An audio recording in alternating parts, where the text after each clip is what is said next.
a frôlé, vous pouvez dire à 10 minutes, on frôlait la mort. Les sols sont gorgés d'eau et que les rivières, effectivement, sortent de leur lit et qu'on a dans beaucoup de cours d'eau du département de véritables crues et des inondations. Donc c'est la raison pour laquelle j'appelle à la vigilance.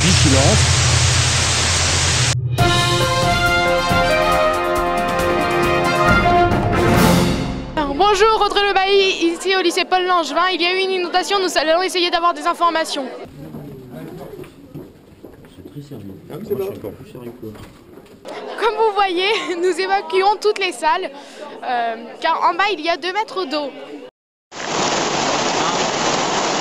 Qu'est-il prévu pour ce genre de situation? Eh bien, au bout d'un moment, on doit aller sur le terrain de sport et les forces de l'ordre, les pompiers, la sécurité civile, voire l'armée vont venir nous évacuer dans le calme. Allez, directement au terrain en haut. C'est là, c'est presque au fond du couloir, sur la gauche elle est ouverte, la salle, il n'y a personne dedans. Voilà. Si toutefois, il n'y a pas un glissement de terrain sur la colline, parce que c'est déjà arrivé.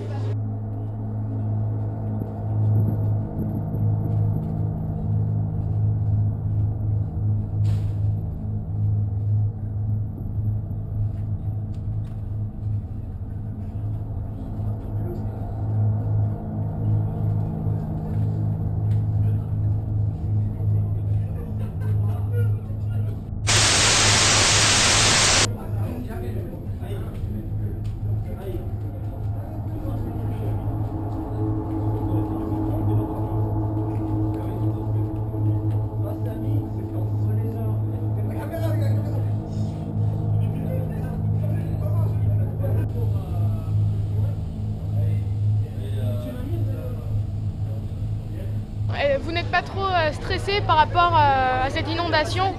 Pas du tout, on l'avait prévu, on est rodé à faire fonctionner ce dispositif. Non, vous voyez, tout se passe dans le calme, personne n'est stressé.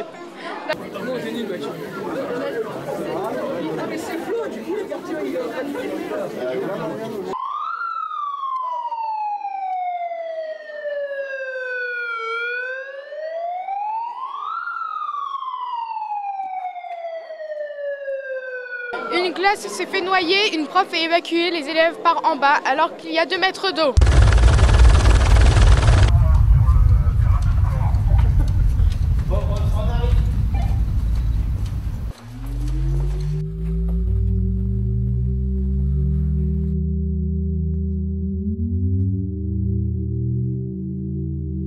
Pas trop stressé de cette inondation? Ben écoutez, ça s'est relativement bien passé, les consignes ont été respectées, voilà, je pense que ça sera moins grave que ce qu'on aurait pu croire, hein, voilà, ou imaginer. D'accord, pas d'autres commentaires? Pas d'autres commentaires, l'organisation était relativement bien. Ben, la principale remarque, c'est que la zone d'évacuation se trouve dans une zone en pente, donc s'il pleut vraiment, ben, on aurait été dans la pluie, dans le courant, et qu'on aurait été plus en danger qu'en restant à l'intérieur du bâtiment. Parce que la hauteur du bâtiment est suffisante pour échapper à une vague même importante venant des rivières du coin, en particulier de la REP. Donc moi, je vois pas l'intérêt de venir jusqu'au terrain de sport. Voilà. D'accord, sinon tout s'est bien passé lors de l'évacuation par rapport à vos élèves? Oui, j'en avais 13 au départ, j'en ai eu 13 à la fin, donc tout va bien. On nous a dit qu'il y avait eu un blessé, y en a-t-il eu d'autres? Non, il y a eu qu'un blessé, les pompiers sont venus le récupérer, tout s'est bien passé.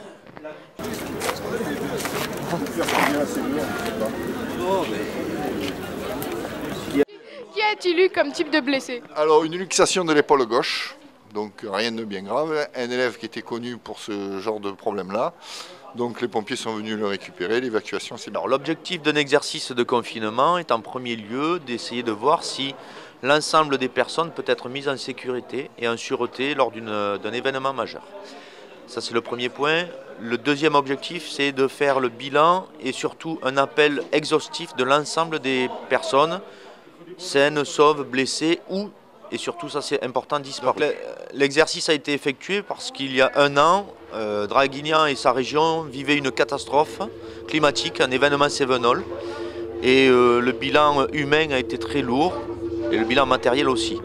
Donc l'objectif de cet exercice, c'était aussi de sensibiliser les personnes à ce genre d'événement et de former, ou plutôt d'informer les personnes et d'entraîner la population de l'établissement à réaliser un exercice pour comprendre et pour mettre le doigt sur les difficultés qu'il peut y avoir lorsqu'il y a un tel événement. La première des difficultés, c'est savoir où sont les personnes, combien sont les disparus, puisque dans une telle situation, la première question qui est posée par les pompiers, c'est combien avez-vous de disparus ?